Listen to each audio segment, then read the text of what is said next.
Hey guys, Travis Daggett, Forefront Enterprises. I want to talk today about how to wholesale an REO. If you're just starting out and never done a deal, hope this helps you a lot. And if you're an experienced investor and you've done, dozens of deals, hope this helps you too. So first thing let's talk about is the definition of wholesaling. What are we talking about here? So wholesaling is buying a property and selling a property as is. Not rehabbing it and flipping it, but buying it and selling it as is. So of course, one of the first questions that I get, and a lot of wholesalers get is, well, why wouldn't somebody just go out and buy it themselves? And the short answer to that is because we are expert negotiators.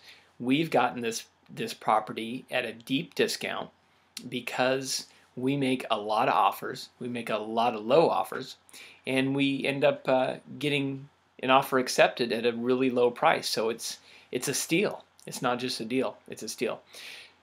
So that's the short answer. Of course, there are a lot of ways that we do that. So wholesaling is getting a property at a deep discount and selling it or assigning it to somebody else for a small profit. We're not going for the tens of thousands of dollars that a rehabber would, or even hundreds that a rehabber would go for, or other strategies.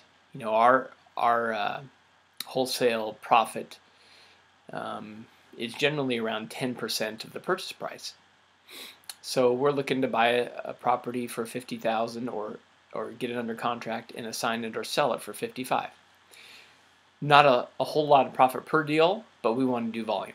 So that's the basic strategy of wholesaling. Let's see some techniques. Probably the most popular method of wholesaling is assignment, assigning the contract. So what that means is you go out, you find a great deal, you get the property under contract. In other words, you make an offer that they accept. And once you've got the property under contract, then you assign it to another buyer. And of course, this requires a contract that allows assignments, and of course, you can use your own contract or just sign it as Joe Blow and/or assigns. When you sign on the contract, some sellers allow you to assign contracts, others don't. For example, HUD does not allow you to assign the contract. So that leads us to probably the next best way of wholesaling a property, and that's a back-to-back or a simultaneous closing. HUD will allow this, other sellers will allow this. It accomplishes essentially the same thing, which is what you want, and that's not having any money out of your pocket besides just the earnest money or the deposit. So back-to-back closing is where you use the same title company, the same closing attorney as to purchase the property as your buyer does. So the seller is going to use the same title company to sell the property to you, and you're going to use the same title company to sell the property to your buyer. So you could have a closing to buy the property at 10 and to sell it at 10:30. So let's say that you're purchasing the property for $50,000. You have a buyer that's going to buy it at $55,000. Essentially, the title company won't require you to send the whole $50,000.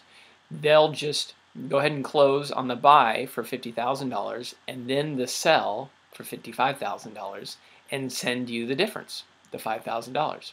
Works great. It's called a simultaneous closing. Now, not all sellers allow that. And of course, not all buyers want to use your closing attorney or your title company. So there could be a delay there where you're not able to do a simultaneous closing or back-to-back closing. The third way, and the least desirable for most of us wholesalers, is to go ahead and close on the property, to take title on the property, and then sell it to a buyer. Now, of course, this is our least favorable because now we have to tie up all our money, we have to take title, there's costs, all those closing costs and holding costs and carrying costs involved. But if it's a good deal, it's a good deal. Now, next thing you need to do is whether you've got it and you're going to assign it, or, for example, if you buy at the courthouse, you don't have really any of those options. You close it, you buy it, you have it right then. So you need to market it.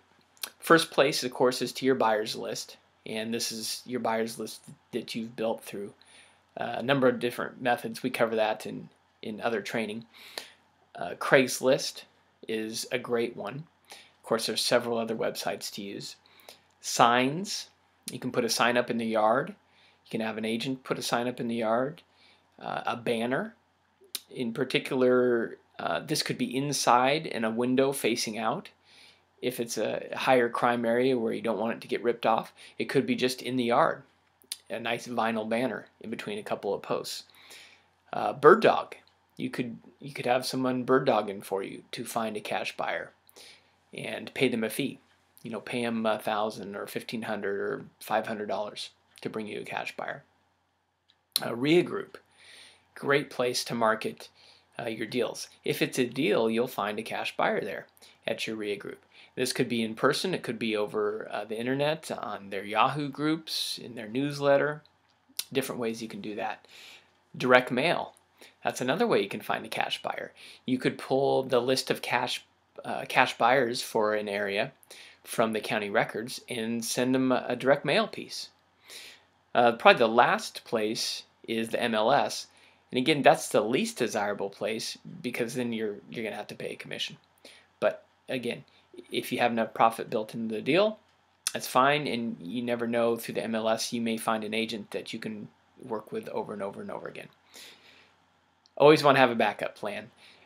In Gary Keller's book, The Millionaire Real Estate Investor, one of the quotes is, "There's a surprise with every property." So have a backup plan. First backup plan you could have is to prehab the property. That means to just get it ready for a cash buyer. Not rehab it and get ready for an end user buyer, but just if there's something scary about it, it needs cleaned up, maybe pressure washed, or maybe there's something with the floor and it just needs to be leveled, something, an odor, if there's something that people are looking at it and it's just scaring them off, and you want to maybe make it more available or attractive to the average investor buyer, that's prehabbing. Couple thousand, few $1,000s, nothing big. The next backup plan would be to do the full rehab. Get it ready for a tenant buyer, get it ready for a retail buyer, an owner-occupant buyer. Of course, that's more involved, more expensive, more risk, longer hold time. But if the market supports it, that'll work. And then, of course, you also have the option of offering it with seller financing or as a lease option. So this means you're going to be tying up your capital or somebody else's capital for a longer time period, perhaps a couple years. Time for this tenant buyer to be able to get conventional financing from a bank.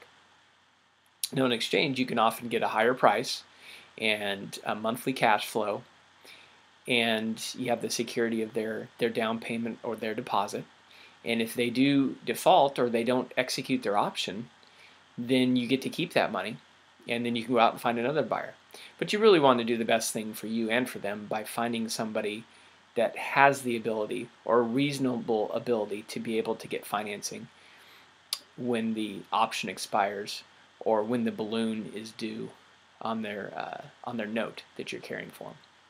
So hope that helps on how to wholesale and REO. Any questions, shoot me an email, travis@forefrontenterprisesllc.com. Subscribe to our channel here, and you'll get updates as we get new training. Thanks.